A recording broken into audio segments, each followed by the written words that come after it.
Verset 41 qu'il a pris là. Ben, à Dieu là, c'est que tu as cherché, tu as trouvé. Non, je viens. J'ai dit de trouver. Oui.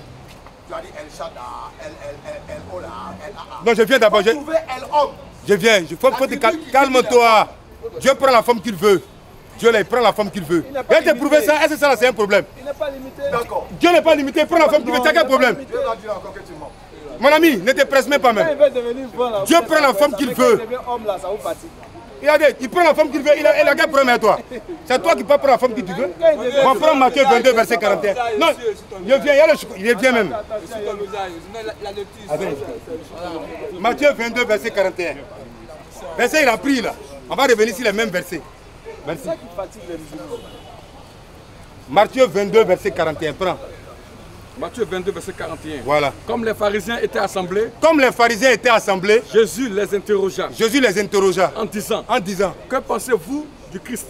Que pensez-vous du Christ?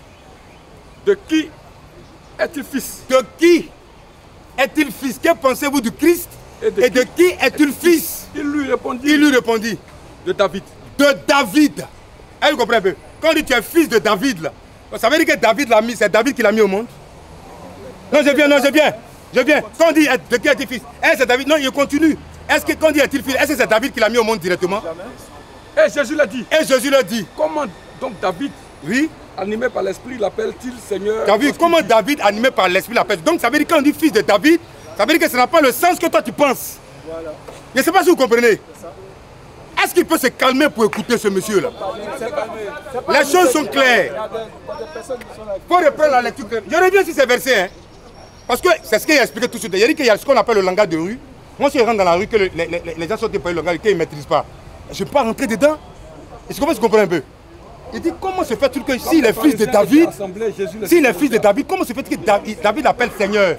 Donc ça veut dire que fils de David n'a pas le sens que toi tu donnes là. C'est pas ce qu'on reprend la lecture pour que l'auditoire ça soit clair dans l'esprit. Comme les pharisiens étaient assemblés. Comme les pharisiens étaient assemblés. Jésus les interrogea. Écoutez bien, Jésus les interrogea. En disant. Que pensez-vous du Christ? Que pensez-vous du Christ? Écoutez bien. De qui est-il fils? De qui est-il fils? Doucement, pour que ce soit clair. Vas-y. Il lui répondit. De David. De David. Et Jésus l'a dit. Et Jésus va reprendre la parole pour le dire. Comment donc David, animé par l'esprit, l'appelle-t-il Seigneur lorsqu'il dit, le Seigneur a dit à mon Seigneur, assieds-toi à ma droite. Donc ça veut dire que je fasse de tes ennemis ton marchepied. Très bien. Donc ça veut dire que le fils de David, là, quand on dit fils de David, ça n'a pas le même sens que toi tu es en train de dire actuellement. Tu comprends un peu, non? Voilà. Parce que quand on dit fils de David, là, ça n'a pas le même sens. Parce qu'il n'est pas fils de David au sens de biologie. Très bien. Tu comprends un peu, non? Il faut me calmer. Non, ne m'attribue pas. Mais c'est ce qu'ils sont en train de... faut te calmer. C'est moi qui suis en train de parler. Voilà. Donc, fils de David, là, j'ai pris la Bible pour expliquer ce que veut dire fils de David. Donc, c'est pas biologique. Parce que prends Matthieu chapitre 1, verset 1. Donc, c'est pas tu comprends, mais quand on dit fils de David, c'est un langage. C'est moi qui suis en train de parler. Donc, c'est pas tu comprends un peu, non? Ce n'est pas biologique quand toi tu parles. Tranquille. Maintenant, il n'a jamais dit que c'est biologique. Éphésiens 3. Non, il n'a jamais dit que c'est biologique. Même dans mon développement, c'est ce qu'il a dit. Moi, il a montré que fils de David, là. Calme-toi. Moi, quand il dit fils de David, là, quand j'ai vu, il connaît, laisse-moi décortiquer. Laisse-moi décortiquer, monsieur.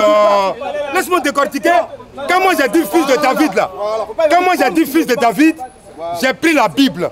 J'ai dit fils de David. David était roi sur Israël.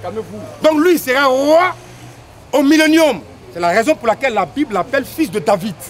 Tu comprends que ton fils de David n'a pas le même sens que toi tu penses. Tu comprends un peu? Laisse-moi finir de parler. Non. C'est moi. Non. Mais laisse-moi finir de parler. Non, on ne peut pas mentir si quelqu'un peut dire va continuer. Laisse-moi finir de parler. Moi je pense quoi? Moi je pense quoi? Non, moi je pense quoi? Laisse-moi finir de parler. Non, laisse-moi finir de parler. Tu vas reprendre. Non. Attends, il a dit, laisse-moi finir de parler.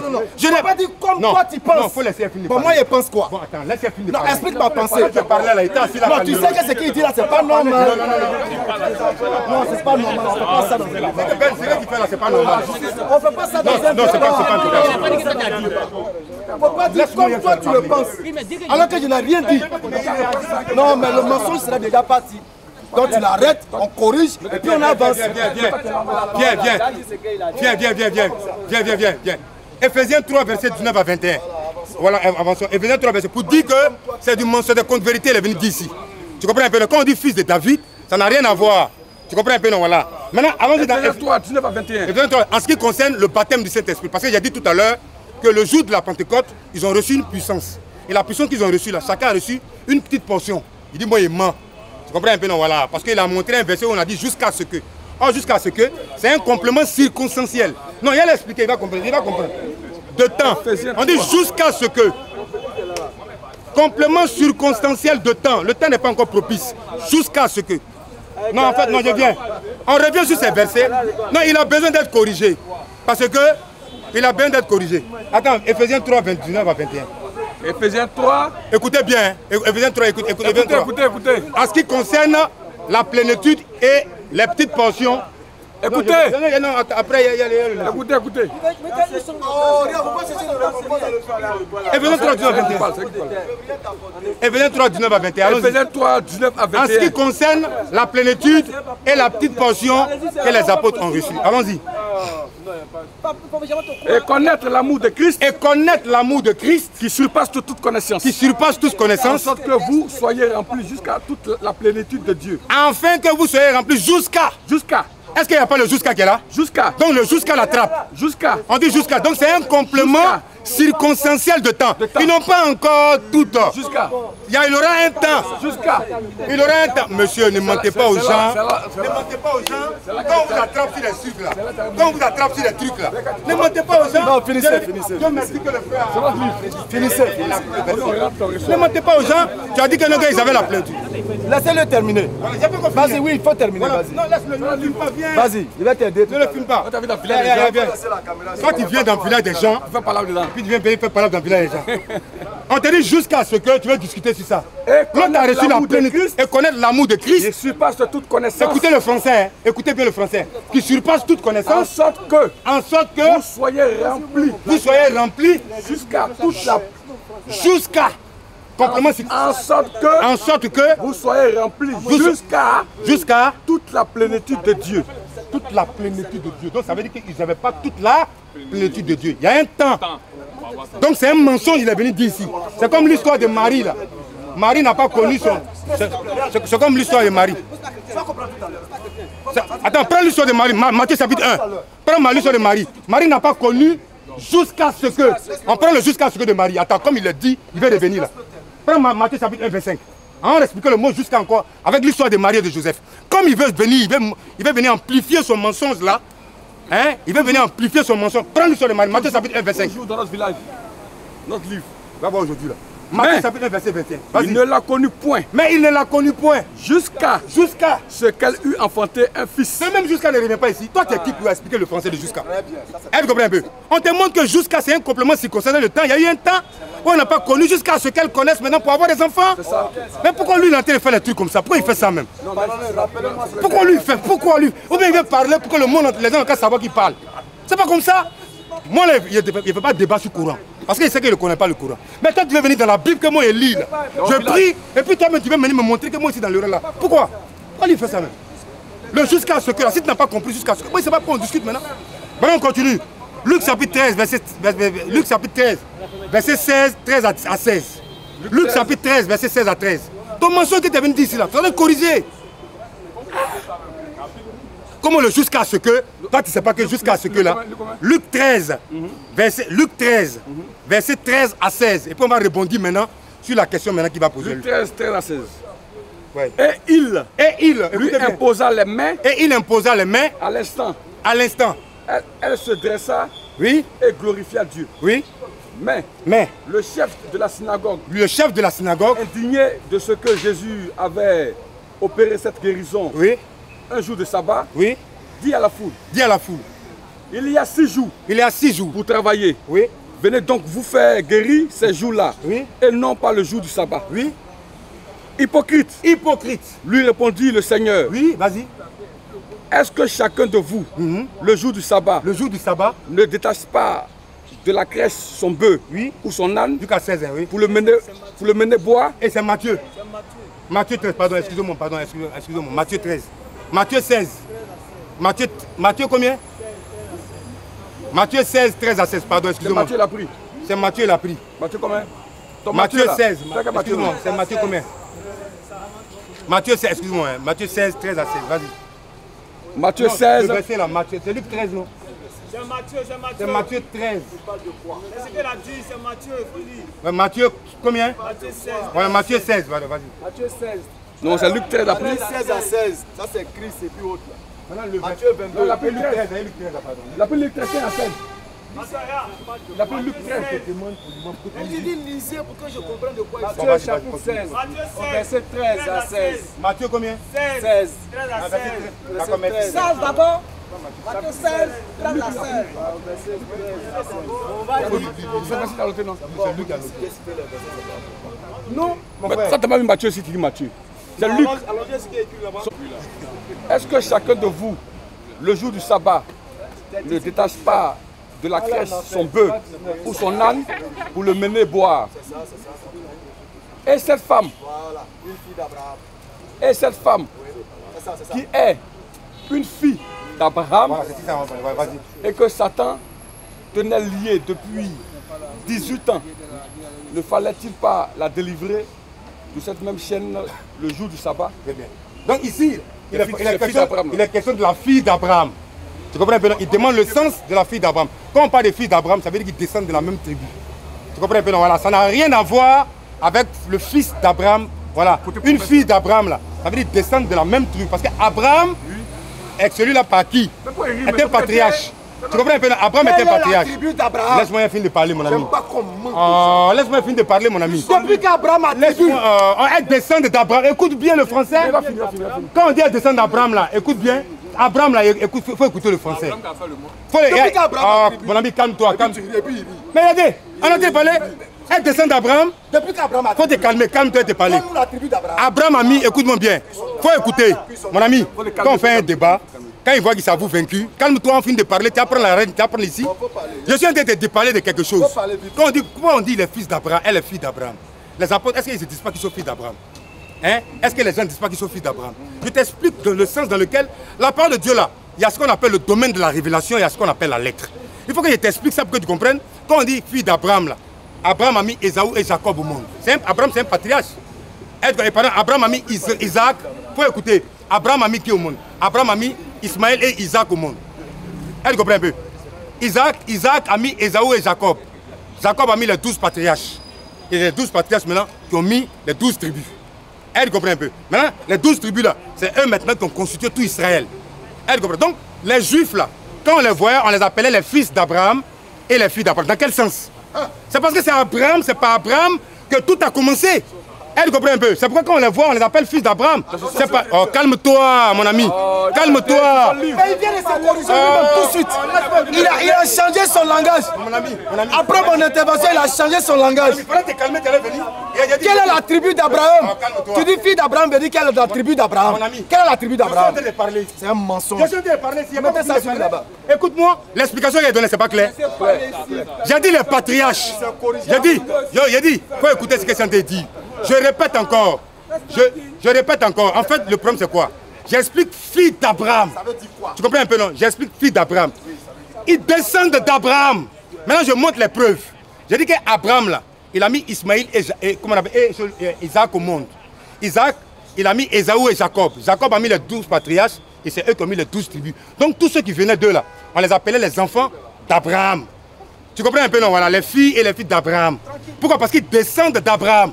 Donc, ce que tu es en train de dire, là, mais quand on parle du fils d'Abraham, tu comprends un peu, non? C'est différent de ça. Il y a ce qu'on appelle le fils d'Abraham. Quand Jésus est venu, on l'appelait fils d'Abraham.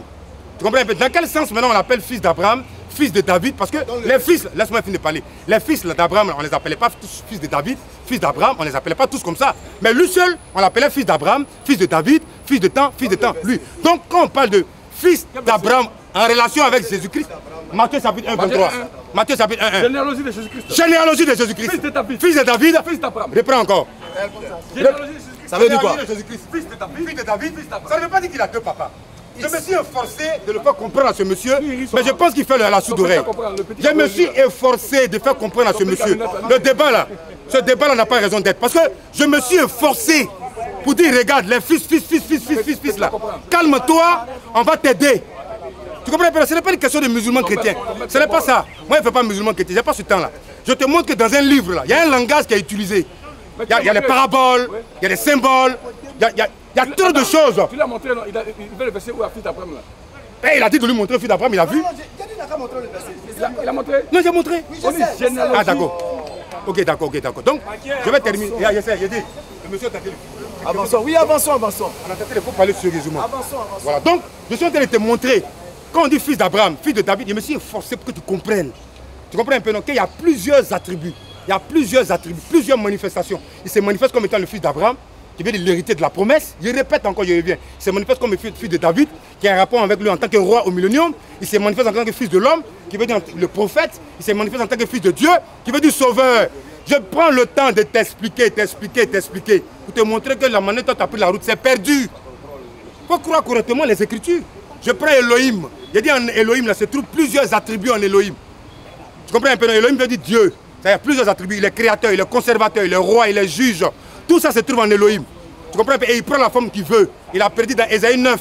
Il dit, un enfant nous est né. Avant que la chose n'arrive, il prédit. Un fils nous est donné. On l'appellera admirable, conseiller, Dieu puissant. Tout ça, c'est les attributs qui sont en lui. Père éternel, il y a la même chose. Il est le Dieu, il prend la forme qu'il veut. Il s'est présenté un feu qui ne consume pas. Un feu qui ne consume pas. Il se présente à Moïse. Il dit, je t'envoie parce que mon peuple souffre en Israël. En Égypte. Mais il s'est présenté comment ici? Dans un buisson de feu qui ne se consume pas. Il prend la forme. La Shekinah, c'est un mot hébreu qui signifie la nuée surnaturelle apparaissant, resplendissant de lumière et de majesté. Il a pris ça, il s'est présenté à Moïse sur la montagne de Sinaï. Les musulmans ne peuvent pas comprendre ça. Il ne peut pas comprendre ça. Il a arrêté lui, il a arrêté, mais parce que c'est la Shekinah. Ça dit que la Shekinah là, il est descendu dans les flammes de feu. Ouais. Il est descendu dans les flammes de feu dans la montagne de Sinaï. Ouais. Et il a parlé, étant là, il a parlé dans le feu. Mais c'est lui. Il est le Dieu qui prend la forme qu'il veut. Il termine par là. Tu comprends un peu? Il prend la forme qu'il veut. Il s'est présenté à Abraham. Abraham l'a vu dans le corps spirituel, dans son corps spirituel. Abraham l'a vu. Il s'est présenté à, comment on appelle ça, mais Abraham encore sur les scènes de Mamré. Il parle de la Bible. Il ne parle pas du Coran. Tu comprends un peu? Non, voilà, le Coran va parler de 3 ans. Moi, il parle de la Bible. La Bible dit Abraham s'est prosterné devant l'Éternel. Donc Abraham l'a vu. Tu comprends? Il a pris maintenant la forme de feu pour se présenter à Moïse, pour dire j'ai entendu la souffrance de mon peuple là. C'est lui qui prend la forme qu'il veut. Il est le plus grand mystique. Voilà, sorcellerie là, il connaît ça que tout le monde.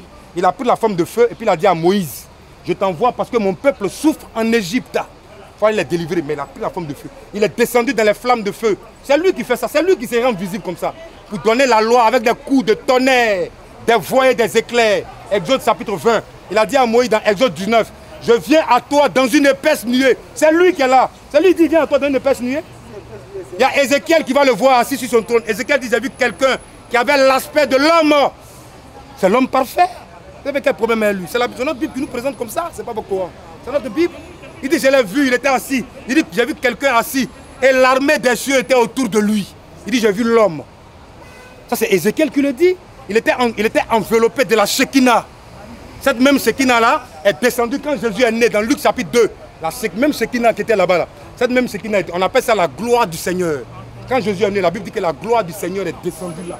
Cette même Shekinah, quand il était esprit dans la forme du corps spirituel, cette même Shekinah est descendue dans Luc chapitre 2, verset 8 à 14. On dit la gloire du Seigneur est descendue là. Là où le terre est, pour montrer que c'est l'invisible qui s'est rendu visible.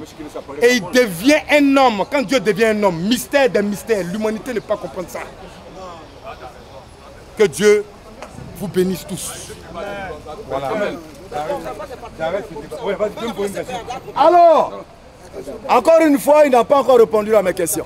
Je vais les réitérer avant de continuer. Qu'il nous donne dans Matthieu chapitre 16. Non, il y a quelque chose à faire, on va dire. Qu'il nous donne dans Matthieu, s'il te plaît, papa. S'il te plaît. Il a déjà tout répondu.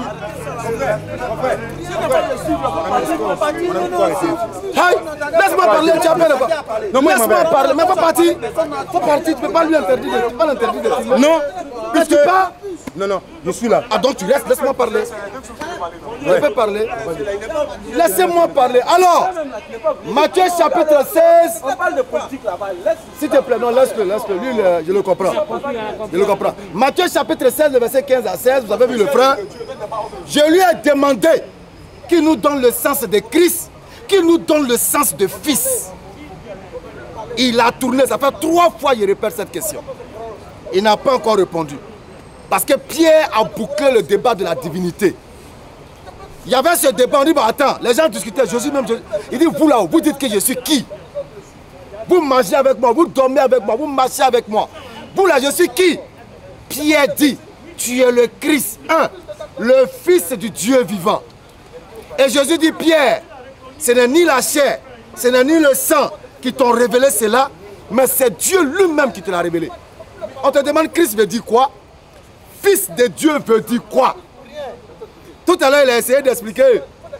Luc 13, fille d'Abraham. Il dit que parce que cette fille est de la même tribu qu'Abraham. Il a fallu que je l'interrompe pour dire Abraham est de quelle tribu?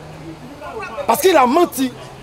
Il sait pertinemment que quand on dit fils d'Abraham, fille d'Abraham, ce n'est pas dans le sens biologique, mais c'est dans le sens spirituel. Il le sait. Il dit jusqu'à... Le monsieur vient de vous dire que jusqu'à l'heure actuelle, aucun disciple de Jésus n'a été rempli du Saint-Esprit. Êtes-vous d'accord avec ça? Puisqu'il dit que jusqu'à... C'est progressivement. Posez-lui la question. Est-ce que jusqu'à...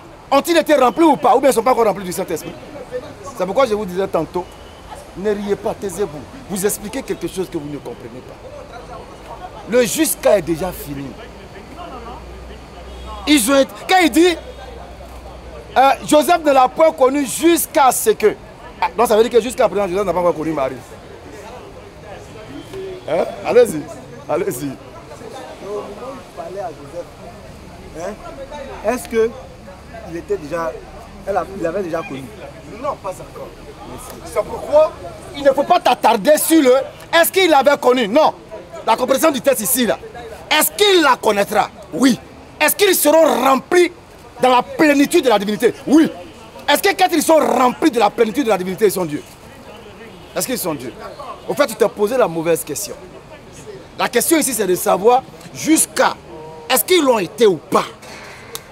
Mais si tu prends dans le facteur de... Est-ce qu'il a connu? Non, tu as gâté la compréhension.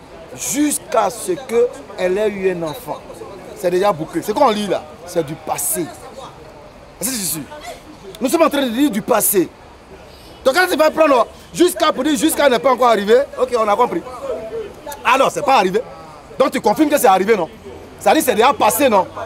Non, j'ai bien, ça veut dire que c'est déjà passé, non? C'est déjà passé. Est-ce que les disciples avaient la plénitude de Dieu en eux? Est-ce qu'ils avaient la plénitude de Dieu en eux? Si oui, est-ce qu'ils étaient Dieu pour autant? Non, ils n'étaient pas Dieu. Donc avoir la plénitude de Dieu, corporellement être plein de Dieu ne veut pas dire que tu es Dieu. Il a parlé du buisson Adam. S'il te plaît, ne le réponds pas, il fait exprès. Il fait exprès. Ne le réponds pas, s'il te plaît. Tu as parlé des buissons Adam. Il dit que Dieu est descendu dans le feu. Mais il ment. Il ment. Acte chapitre 7, on le lit. Avant même de lire Acte, je vais te montrer à ce monsieur que Dieu, là, il ne descend pas dans la créature. 1 Roi 19, verset 11 à 12. Il faut tout noter et puis tu vérifies. Nous lisons. L'Éternel dit, sors et tiens-toi dans la montagne devant l'Éternel. Et voici, l'Éternel passa. Écoute bien, hein? L'Éternel passa. Et devant l'Éternel, il y eut un vent fort et violent qui déchirait les montagnes et brisait les rochers. L'Éternel n'était pas dans le vent. Tu vois, il y a un vent violent qui est là, mais l'Éternel n'est pas dans le vent. Nous continuons. Après le vent, il y a eu un tremblement de terre. L'Éternel n'était pas dans le tremblement de terre. Après le tremblement de terre, il y a eu un feu. L'Éternel n'était pas dans le feu. Et après le feu, un murmure doux et léger. 1 Roi chapitre 19, versets 11 à 12. Tu vois? Donc, Dieu n'a pas besoin d'être dans. Même le buisson ardent de Moïse, là, Dieu n'a jamais été dans un buisson ardent. Je te lis le texte de Actes chapitre 7. Actes chapitre 7, le verset 35. Nous lisons. Il faut noter ça aussi. Il faut noter ça. Actes chapitre 7, le verset 35. Dieu n'a jamais rentré dans le buisson pour parler à Moïse. Jamais. Ce Moïse qu'ils avaient régné en disant, qui t'a établi chef et juge. C'est lui que Dieu envoya comme chef et comme libérateur avec l'aide de l'ange qui lui est apparu dans le buisson. Est-ce que Dieu était dans le buisson? Non, je te pose la question parce que tu avais l'air un peu... Non, ça, toi je demande. Est-ce que Dieu était dans le buisson Adam? Je sais. Je te pose des questions de compréhension. Est-ce que Dieu... Non, je viens. Est-ce que Dieu... Non, ça on a déjà réglé ça. Est-ce que Dieu était dans le buisson Adam? Je viens de lire un texte. Actes chapitre 7, le verset 35. Dieu n'était pas dans le buisson Adam. En fait, non, s'il vous plaît. C'est simple, c'est écrit. Donc, pour terminer, en réalité, comme je l'ai dit à l'entame, ce monsieur n'a pas mon niveau, il ne peut pas débattre avec moi. Moi, j'étais là juste pour l'enseigner. Il a essayé de travestir les Écritures et on l'a attrapé jusqu'à il dit, fille d'Abraham, ça veut dire qu'elle est de la même tribu qu'Abraham. Depuis quand Abraham a tribu? Depuis quand Abraham a une tribu? Qui nous définit ce qui veut dire Christ, ce qui veut dire fils de Dieu? Il n'a qu'à nous définir. Et on lui a demandé, si Dieu est 100% homme, 100% Dieu, est-ce que Dieu ment? Est-ce que Jésus il ment? Il dit non, Jésus ne ment pas. Mais s'il ne ment pas, est-ce qu'il est encore 100% homme? Est-ce qu'il est encore 100% homme? Il n'est plus 100% homme.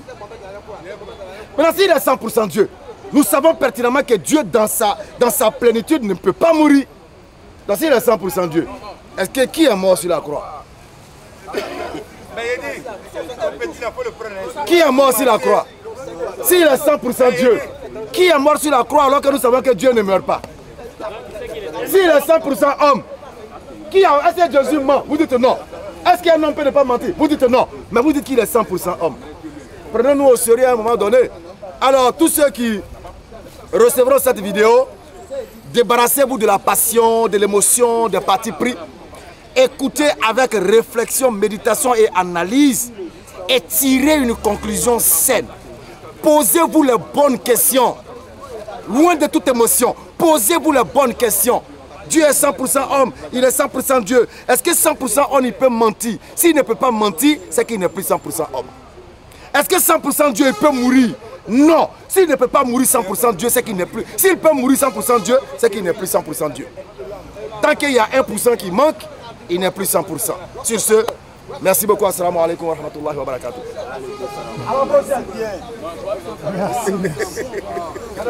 Est-ce qu'il y a des réactions? Quelqu'un veut dire? Voilà, s'il y a des questions, voilà. Je voulais poser une question. Allons-y. Question, réaction. Moi, il y a quelque chose que je ne comprends pas. Entre l'islam et le chrétien. C'est pas la première fois, voilà, et le christianisme, c'est pas la première fois que je vois le débat. Mais je me pose toujours beaucoup de questions. D'où vient l'islamique? D'où vient la racine aussi des chrétiens? Moi, je veux qu'on m'informe un peu d'où vient l'islam et d'où vient aussi comment on appelle, la racine des chrétiens aussi. Je veux qu'on m'éclaircisse. D'accord. D'où vient l'islam et d'où vient le christianisme? Déjà les deux mots là même parlent déjà. Quand on dit christianisme, il y a un isme qui est à la fin du mot là. Quand tu vois un mot où on met isme, ça veut dire que c'est une idéologie humaine. Ce n'est pas une idéologie divine. Ce n'est pas une pensée divine. C'est une pensée humaine. C'est pourquoi il y a le isme à la fin. Islam, dont la racine est slama, qui veut dire paix, qui est un attribut de Dieu. C'est un attribut de Dieu. Et l'islam n'est pas venu avec Mohammed, Surat 5, verset 3. Nous avons parachevé pour vous et j'agrée l'islam comme religion. Mohammed a parachevé l'islam qui a commencé depuis Surat 42 à partir du verset 12. Il vous a légiféré en matière de religion ce qu'il avait enjoint à Abraham, Noé, Isaac, Jacob, Moïse, Jésus. Établissez la religion et n'en faites pas un sujet de division. Al-Islam, qui veut dire la paix, la quiétude, la tranquillité. Comprends? Donc, quand Dieu crée l'être humain, là, il le met sur la terre pour qu'il puisse vivre en paix, pour qu'il puisse vivre tranquille, pour qu'il puisse vivre dans la quiétude. Et pour qu'il puisse vivre dans tout cet élément-là, Dieu va établir des règles, des lois que l'homme doit pouvoir respecter pour être en accord avec cette paix divine qui est Dieu. C'est vrai. Donc il faut respecter ces prescriptions pour être en accord avec lui. Parce que l'islam, c'est son attribut, c'est son nom. C'est un attribut qui fait partie de ses noms. Le christianisme. Quand vous prenez le christianisme, ils sont tous ici. Hein? Aucun chrétien ne peut attester que Jésus connaît le christianisme. Il ne connaît pas. Parce que c'est dans Actes chapitre 11, le verset 26. Et selon la Bible de Jérusalem, il y a la note explicative K. Quand tu descends au bas de Thèse, ils vont te dire que les païens ont pris le terme Christ pour un nom propre. Alors que c'est un titre. Donc ils vont créer un sobriquet à partir du titre Christ pour attribuer aux chrétiens. D'où chrétien. C'est un peu comme une moquerie. C'est comme une injure que les païens adressaient à l'égard de ceux qui suivent Jésus. Et c'est là Paul et l'Église, ils vont prendre ça au bon pour se faire appeler chrétien. Sinon Jésus n'a jamais entendu le christianisme. Jésus a dit, je m'en vais, je vous laisse ma paix. Et je ne vous la laisse pas comme la paix des hommes, mais je vous laisse ma paix. Salam. C'est pourquoi tu vas voir, en hébreu on dit shalom, salem. En arabe tu vas voir on dit salam. C'est la même racine. SLM, c'est la racine qui est là. Shalom, SLM, Salem, SLM, Salam, SLM. J'ai déjà débattu avec des juifs sur ce genre de termes. Donc c'est la racine qui est là. Salam. Et c'est ça la religion de Dieu. Faire la volonté de Dieu. Être soumis à la volonté de Dieu. Voilà l'explication que nous pouvons. Donc si tu cherches une religion, deviens musulman, ne deviens pas chrétien. Parce que la chrétienté est fondée sur la croyance des êtres humains. Oui,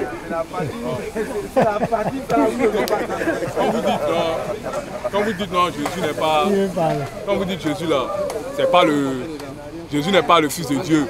Jésus n'est pas Dieu. Est-ce que tu peux nous montrer? Tu peux nous montrer Dieu? Te montrer Dieu. Oui, tu peux me montrer Dieu. Très belle question. Je vais te montrer Dieu. Je vais te montrer Dieu. Dépêche-toi là. Excusez-moi. Bon, alors, te montrer Dieu. Tu ne pourras pas voir Dieu d'une façon physique, mais tu pourras percevoir Dieu. La perception, on l'a au travers de l'observation, de notre observation de tout ce qui nous entoure. Allah dit dans le Coran, dans la sourate 2, je vous montrerai des signes dans les cieux, sur la terre et en vous-même. Il dit, dans l'alternance du jour et de la nuit, du navire qui vogue sur la mer, il y a en cela des signes pour des personnes qui réfléchissent. Donc tu ne vas pas voir Dieu, mais tu vas apprendre à connaître Dieu au travers de tout ce qu'il a créé et au travers de toi-même, par la méditation. Je regarde le ciel, je vois son étendue, mais attends, qui a créé ça? Ce n'est pas le fruit du hasard. Forcément, il y a une entité derrière cela. Sans connaître cette entité, je me prosterne et je m'incline devant sa face. Gloire et louange à toi, qui a fait les cieux et la terre et tout ce qui existe entre eux. Donc on ne cherche pas à voir Dieu comme je te vois, mais on cherche à connaître Dieu. Voilà, au travers de la création. Comment l'homme peut connaître Dieu? Comment l'homme peut connaître Dieu? L'homme peut connaître Dieu par la méditation sur soi-même et sur tout ce qui nous entoure. C'est ce que je l'ai dit tantôt. Bon, eux ne connaissaient pas Allah, ils ne connaissaient pas Jésus. Mais ils voyaient le ciel, ils voyaient la terre, ils voyaient tout ce qui était autour d'eux. Mais eux croyaient à quelqu'un qui était suprême. Ils croyaient à quelqu'un qui était suprême. Maintenant, cette personne-là, c'est qui? Très bien. Quand tu dis cette personne, c'est qui? Tu cherches son identité. Dans son identité, il cherche. Tu n'auras pas l'identité physique, mais tu auras des noms. Par exemple, si le Sénéfo te dit Kolocholo, en pensant à un Dieu unique, sans associé, sans égal, qui n'est pas une idole, qui a créé toutes choses, qui n'a pas d'enfant, qui n'a pas... Ça devient un attribut du Créateur. Si le guerrier te dit Géa, en pensant à un Dieu unique, sans associé, sans égal, ça devient un attribut de Dieu dans la langue guérie. C'est pourquoi tu as demandé au Sénoufo, tu as dit Kolocholo, il va jamais te dire que Kolocholo c'est le nom d'une idole. Kolocholo c'est le Dieu suprême qui n'a pas d'associé. Donc tous les êtres humains ont la connaissance de Dieu en eux. Tous. C'est pourquoi Allah il dit dans la sourate 30, le verset 30, dirige tout ton être vers la connexion, la relation, la religion. Telle est la nature qu'Allah a originellement donnée aux hommes. Donc, la connaissance de Dieu est en chaque être humain. C'est pourquoi, même quand le athée dit qu'il ne croit pas en Dieu, il va te dire peut-être que c'est lui-même, il est son Dieu. Il y a une notion quelque part de ce divin-là en nous. Maintenant, comment le retrouver? D'autres vont se perdre en allant se prosterner devant un arbre, une rivière, etc., etc. Ils vont se perdre. Une rivière, et puis il demande quelque chose il cherchait depuis fort longtemps. Et puis la rivière ou bien le bois là, lui donne ça. Lui voit ça, tu vois ça encore. Alors on dit dans la sourate Al-Araf, lorsque le diable, le banni, a refusé d'accepter d'aller prendre auprès de Adam, il a chassé. Et le diable, sachant que toute autorité appartient à Dieu, il dit Seigneur, permets que je puisse demeurer avec eux. Et il dit, par ta permission, je m'assoirai pour eux sur leur voie, etc. Et cette phrase de par ta permission démontre que le diable même sert qu'il n'a pas de pouvoir. Et que son pouvoir découle du pouvoir que Dieu lui donne. Parce que Dieu a appris à l'homme la voie du bien et la voie du mal. Parce que dans le même chapitre, il dit, tu n'auras que ceux qui te suivront. Quant à mes serviteurs, tu n'auras aucun pouvoir sur eux. Non, je viens. Dieu lui-même, il a le mal et puis il a le bien. S'il a créé Satan, c'est que c'est quelque chose qui est bon. Ou bien s'il a créé Satan, c'est qu'il y a quelque chose qui est bon. Dis-moi. Le couteau sert à quoi? De base. On dit des bases, quoi? De base. Ça sert à cuisiner, à faire tout. Maintenant, si moi je prends pour faire du mal, est-ce que c'est l'objectif de sa fabrication? Non. Est-ce que c'est l'objectif de sa fabrication? On vous pose une question, répondez. Je repose. Celui qui a fabriqué le couteau, il a dit ça va servir. Écoute-moi. La première fois que ça va faire du mal. Non, il ne pensait pas que ça allait faire du mal. Celui qui a créé le couteau, là, Oui. il a créé dans l'objectif d'abord de s'en servir pour ses besoins. Ensuite, immoler les bêtes. Ensuite, se protéger. Ok? Maintenant, moi, il vient prendre ça, il m'a agressé. Est-ce que c'est le couteau qui m'a dit de l'utiliser comme ça? Très bien. Donc, Dieu n'est pas le mal et le bien. Dieu a... Il y a un être qui s'est rébellé. Ça sert à rien. Mais les gars, Non, il ne peut pas croire ça. Parce que tu ne peux pas créer quelque chose. Tu ne peux pas créer quelque chose. Tu ne peux pas créer quelque chose. Laisse-moi parler. Non. Tu ne peux pas créer quelque chose. Non. Laisse-moi y parler. C'est moi qui ai levé ma main. Tu ne peux pas créer quelque chose et puis la chose va te faire du mal. Et puis tu as arrêté la chose. Tu vois la chose te faire du mal et puis tu laisses la chose vivre. Ou bien, tu ne peux pas créer quelque chose. Puis la chose va venir du faire toi. Tu as posé une question, tu as dit, quand quelqu'un se prosterne devant la rivière et puis il obtient quelque chose, on va traiter ça. Entre l'homme et la rivière, qui peut dompter qui? Écoute bien, entre la rivière et puis l'homme, qui peut dompter qui? Est-ce que l'homme peut cadrer la rivière? Est-ce que l'homme peut canaliser la rivière? Est-ce que l'homme peut prendre la rivière et puis déplacer? Hein? Jamais comment? On peut déplacer une rivière? On peut? Est-ce que l'homme peut faire ça? La rivière est ici là. Si elle veut déplacer là, on prend des machines, on crée une route et puis on oriente ça quelque part. L'eau là va partir là-bas. Mais est-ce que l'eau passe là quelque part? Bon, c'est pas grave. C'est pas grave. Ok, laissons ça. Non, laissons ça. On dit quelque chose déplacé là. Vous voyez la chose qui est là. Voilà. Tu déplaces, tu déplaces la rivière. Ça, elle va parler. Maintenant, où tu as venu créer une route et puis l'eau va passer dessus là. Où tu viens, tu crèves et puis l'eau passe. Quand tu as déplacé la rivière, c'est là l'eau là commence à passer. Si l'eau là passe, attends. C'est une ligne à faire pour que l'eau passe. Non, attends, si l'eau là passe, écoute-moi ici. Si l'eau là, regarde, écoute-moi papa, faut pas en discuter là. Ne discutons pas pour discuter. Si toute l'eau qui était à la base ici se retrouve là-bas, comment on va appeler ça? L'eau qui était ici à la base, j'ai fait une route, ça s'est retrouvé là-bas, il n'y a plus l'eau ici, tout est de l'autre côté. On appelle ça comment? S'il te plaît, on appelle ça... Lui fait exprès, c'est pas grave. Alors, c'est pas grave, c'est pas grave. Ouais, on a compris, c'est pas grave. Les gens ont compris. Alors, donc l'homme prend l'eau pour faire des barrages, n'est-ce pas? L'homme utilise l'eau. Est-ce que l'eau utilise l'homme? D'accord. L'arbre. Un homme vient, il se procède devant l'arbre et puis l'arbre réalise. Est-ce que l'arbre utilise l'homme? Est-ce que l'homme utilise l'arbre? Entre les deux, qui doit demander à qui? Entre les deux. S'il voit, il demande à l'arbre et ça lui donne. Il va demander à l'arbre. Je vais te dire quoi là? Tu ne peux pas venir t'adresser à ce table-là. Attends, écoute-moi, ce table-là peut rien faire. Je vais arriver. J'arrive un peu. Tu parles peut-être de quelque chose que tu ne maîtrises pas, donc je sais quelque chose. L'arbre que tu vois là ne peut rien créer. Mais les hommes, sur cette terre-là, il y a deux entités qui ont la capacité de réfléchir. Il y a nous, et puis il y a ceux qu'on appelle les djinns. En français, on va appeler génies. Et ces entités-là, il y a le bon et le mal parmi eux. Il y a les croyants et les mécréants. Ils vivent comme nous, en société. Ils se marient, ils font des enfants, comme nous. De la manière dont on vit là, c'est comme ça qu'ils vivent. Et ces entités maléfiques, quand ils deviennent maléfiques, et qu'ils sont errants, ils te voient. Actuellement, on parle, ils nous voient. Mais nous, on ne les voit pas.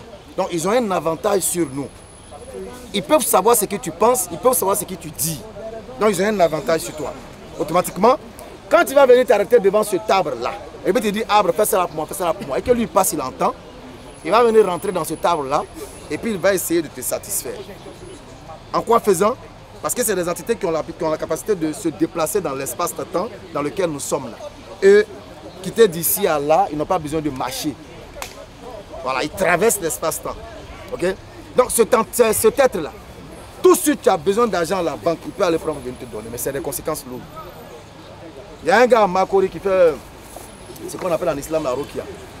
Il y a un comme ça qui est venu dire, mais tu es là, tu guéris les gens, tu gagnes quoi? Il dit non, ce que je gagne me suffit. Il dit, moi, trouve une calebasse, un drap rouge, je t'envoie tout à l'heure, je crois, 10 ou 15 kilos d'or. Tout de suite. Mais en réalité, le demandant, si le gars est un amoureux des biens matériels qu'il cède, il vient d'ouvrir la brèche. C'est-à-dire, il a déchiré son voile, il a ouvert la brèche, il devient maintenant la cible de cet esprit-là. Donc l'être humain n'a pas besoin d'aller se prosterner devant un arbre ou une rivière parce que Dieu l'a doté d'une certaine intelligence. Au lieu d'aller te prosterner devant l'eau pour demander là, il faut exploiter ce qui est dans l'eau là. Il faut l'exploiter. Au lieu d'aller te mettre devant l'arbre pour l'adorer, exploite cet arbre. Il faut couper, fabrique quelque chose, va vendre. Et sans cela, l'islam appelle l'homme. Parce que nous sommes des entités supérieures, dotées de la raison, de la capacité de réfléchir. Nous domptons tout. L'homme peut dompter un lion, mais un lion ne peut jamais dompter un homme. C'est ça le pouvoir que Dieu a donné à l'homme. L'homme sur terre est en miniature Dieu, mais il n'est pas Dieu. C'est pourquoi je termine avec l'histoire de Suleiman qui est dans le Coran, qu'on appelle Salomon, que vous appelez le roi Salomon. Dieu avait doté Salomon d'un pouvoir, d'une fortune qui n'en aura plus sur cette terre. Il entendait la voix du vent. Parce que tout ce qui existe parle à son expression. Mais c'est nous, on ne comprend pas. Il entendait la voix des oiseaux. Il entendait la voix des fourmis. Il entendait le langage des djinns et il les voyait. Il les faisait travailler pour lui. Non pas pour recevoir quelque chose d'eux, mais pour montrer que lui est le roi. Et que Dieu lui a donné l'autorité. Un jour, il était là. Et la reine de Saba, il a entendu parler de la reine de Saba, de son autorité et de toute sa puissance. Alors il veut séduire la reine de Saba par son royaume et tout son pouvoir. Donc il dit, mais qui peut m'apporter le trône de la reine de Saba? Oh, ils sont très loin. Il y avait un djinn qui était assis à côté de lui. Il lui a dit, roi, ça c'est dans le Coran. Il dit, roi, avant que tu ne te lèves de ton siège royal, moi je t'apporte le trône de la reine de Saba. Il dit, ah bon? Ok. À côté de lui, il y avait un être humain doté de la science et qui avait atteint le degré vraiment de la piété. Cet homme de science-là lui dit, avant que tu ne battes de l'œil, moi je t'apporte. Et il a apporté le trône de la reine de Saba. Pour te dire quoi? Quelle que soit la puissance d'un détenteur, d'un homme qui travaille avec les djinns, quelle que soit sa puissance, s'il est face à un musulman qui a atteint le degré de la piété, il a anéanti Kun Fayako. Ce n'est pas un débat. Un homme, un musulman qui a atteint un certain degré de piété, aucun djinn ne peut avoir autorité sur lui. C'est-à-dire n'importe quelle entité tu vas l'adorer là, il va les anéantir. Et mais quand ils vont le voir, ils vont gagner.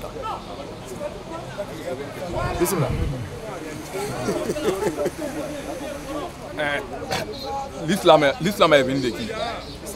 Est venu de qui? Non, c'est qui a envoyé l'islam? Il y a quelqu'un. Qui a envoyé l'islam? Adam n'a pas. Bon. Qui est le prophète? Bon, c'est pas l'islam. Qui a révélé l'islam aux autres? Voilà. C'est ce qui était dit. C'est Allah qui révèle l'islam au travers de ses prophètes depuis Adam.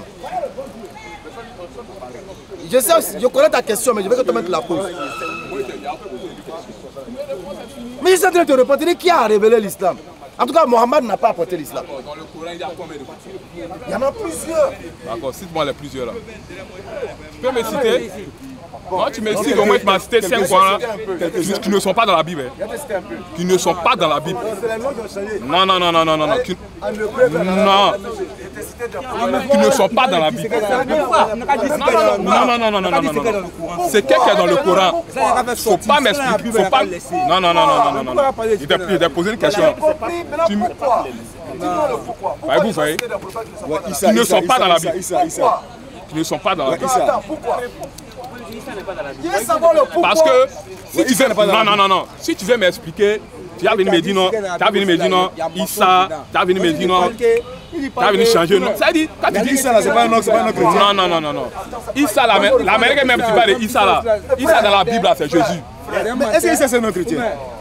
Est-ce qu'il y a des choses à faire? Je vais te répondre, mais je veux savoir pourquoi je ne dois pas citer les prophètes qui sont dans la Bible. Des prophètes qui sont dans la Bible. Pourquoi? Si les deux n'ont pas les mêmes choses, d'une part, toi tu dis, les chrétiens disent Jésus est Dieu. Vous les musulmans, vous dites Jésus n'est pas Dieu. Donc le prophète se trouve dans la Bible, ne doit pas se trouver dans le Coran. Voilà. Mais non, le papa est témoin de Jéhovah. On est deux ici, il n'y a pas de témoin de Jéhovah. Mais c'est ça. Il n'est pas là qui te dit les questions qu'il pose, c'est pas dans le temps de connaître. Il est déjà gamé dans. Il y a quel référent biblique qui te dit les noms de je viens, faut m'écouter. Mais c'est normal. C'est normal. Il y a quel verset biblique? C'est normal. Est-ce que Mahomet est chrétien? Frère. Mahomet dans la Bible. Non, attendez. Mais est-ce que Issa, c'est un autre chrétien? Si moi 5 prophètes qui sont dans le Coran, qui ne sont pas dans la Bible. Moi, c'est ça son moment, je vais voir.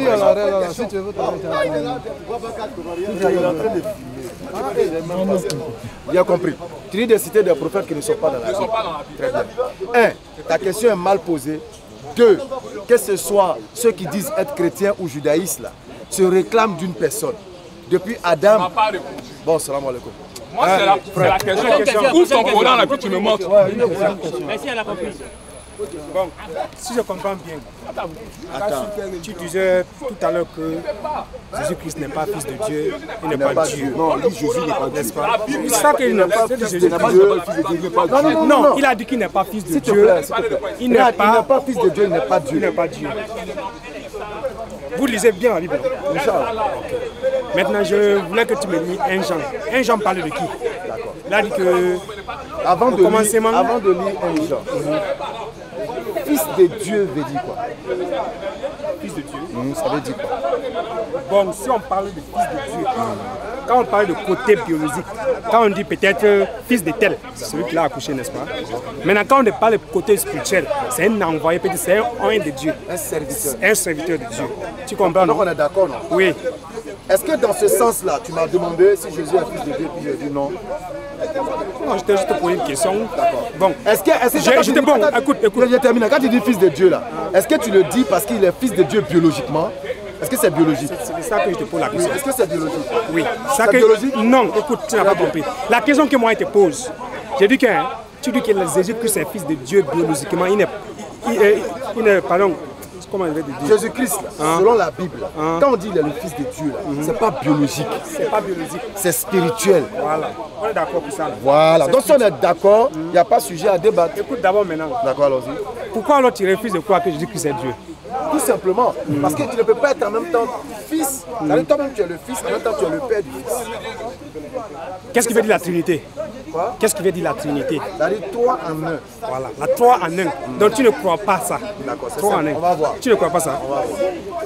Lorsque Jésus-Christ il venait au baptême, quand il venait au baptême, il marchait avec Dieu. Il était Dieu en ce moment-là. Quand il marchait. Donc quand il marchait pour venir vers le baptême des gens là, est-ce qu'il était Dieu en ce moment? Il était toujours Dieu? Il était un homme. Il était un homme, n'est-ce pas? Donc il n'était pas Dieu. Il était un homme. Il était encore un homme, mais Dieu était en lui. Très bien. Donc quand il marchait, Dieu était en lui. Dieu était en lui et puis oui. il marchait, n'est-ce pas? En esprit. Okay. Maintenant, quand il s'est fait baptiser par Jean, c'est quel esprit encore qui descend pour venir sur lui? Mais toujours c'est sa puissance. Parce que quand on est Dieu, on peut faire tout. Tout est possible quand on est Dieu. On peut faire tout. Tout est possible. Dieu, Jésus-Christ n'a pas menti. Non, quand on est Dieu, on peut. Hein? On ne ment pas. Quand on est Dieu, on peut faire. On peut faire tout. Très bien. Est-ce que Dieu peut mentir? Non. Quand on est Dieu, on peut faire. Mais comprends ce que ah, tu souris. Écoute d'abord. Tu souris maintenant. Quand il dit Dieu peut faire tout, je ne parle pas du mensonge ou quoi. Mais tu comprends, non? Alors, en ce moment précis, l'éternel Dieu a le pouvoir de pouvoir tout faire. Mais son pouvoir de pouvoir tout faire ne lui permet pas de tout faire. Ok? L'éternel Dieu, il a le pouvoir de pouvoir tout faire. Mais son pouvoir de pouvoir tout faire ne lui permet pas de pouvoir tout faire. Un exemple humain.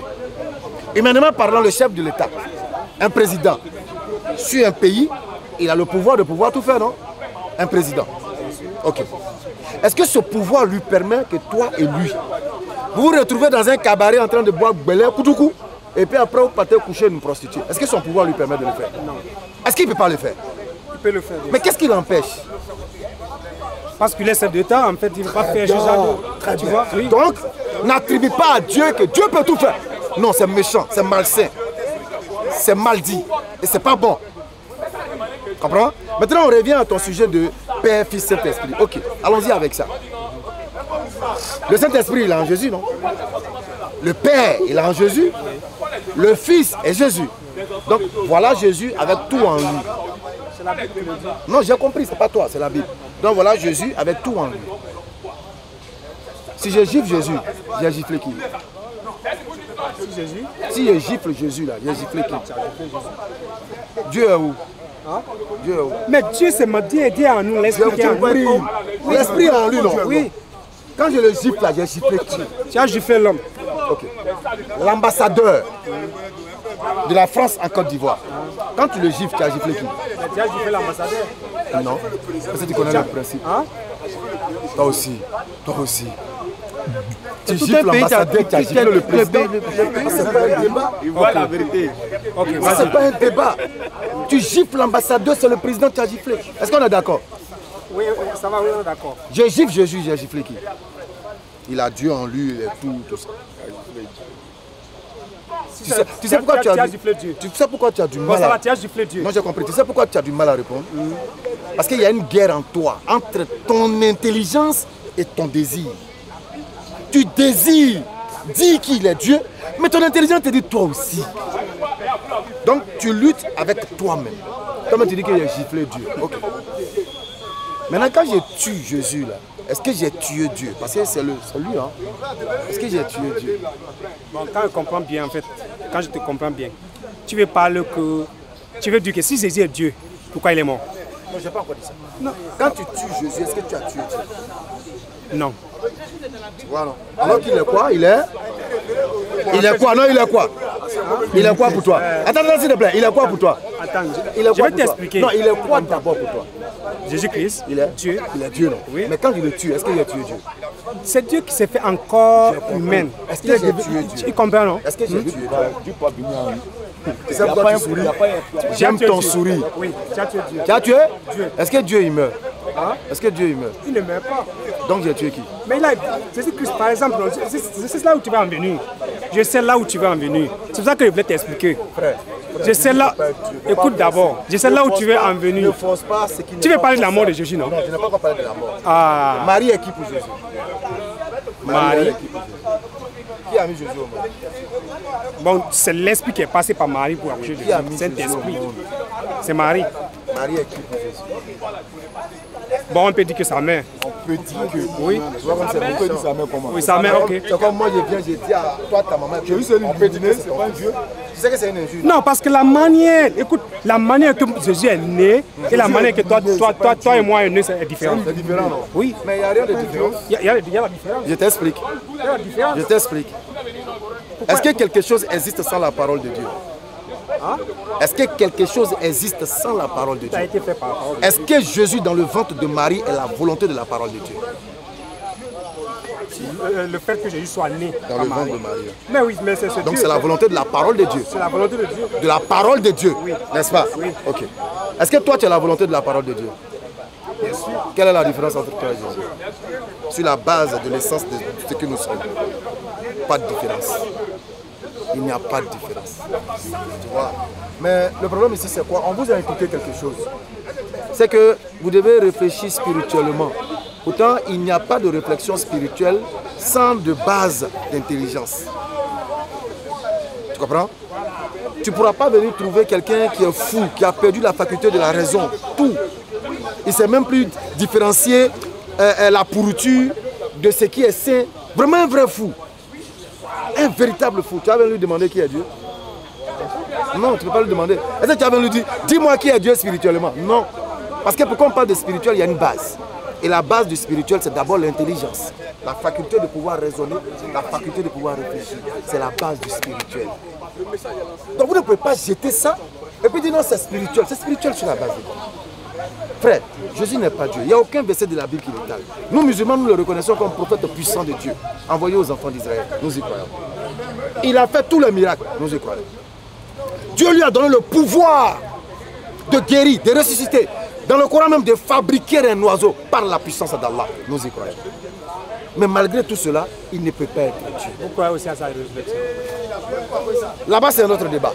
Mais rapidement, en 2-3 mots, je peux te démontrer que Jésus-Christ n'a jamais été crucifié. Et même s'il avait goûté cette croix-là, Jésus-Christ va te dire dans la Bible qu'il n'était pas mort. Je vais les paraphraser comme on l'a pris par ça. Les gens viennent vers Jésus, ils disent, fais un miracle pour nous. Il dit, génération perverse. Il ne vous sera donné aucun autre miracle que celui de Jonas. Tu connais le verset. De même que Jonas fit 3 jours et 3 nuits dans le ventre du poisson, de même le Fils de l'homme fera 3 jours et 3 nuits dans le sein de la terre. Bon, débat très passionnant. Je ne sais pas combien d'heures il a duré. Je le mettrai sur l'entièreté sur YouTube. Et franchement, j'aime trop ce lieu parce qu'il y a tellement des discussions politiques et religieuses. On est mardi, vendredi, il y aura un débat sur le kémétisme. J'espère que j'aurai le temps de venir parce que je suis venu à Babi pour pas beaucoup de jours. Mais ce débat, franchement, était tellement intéressant. C'était un débat entre un musulman avec un chrétien. Donc voilà, dites-moi ce que vous en pensez dans les commentaires. Et la Côte d'Ivoire, c'est chaud. C'est intéressant.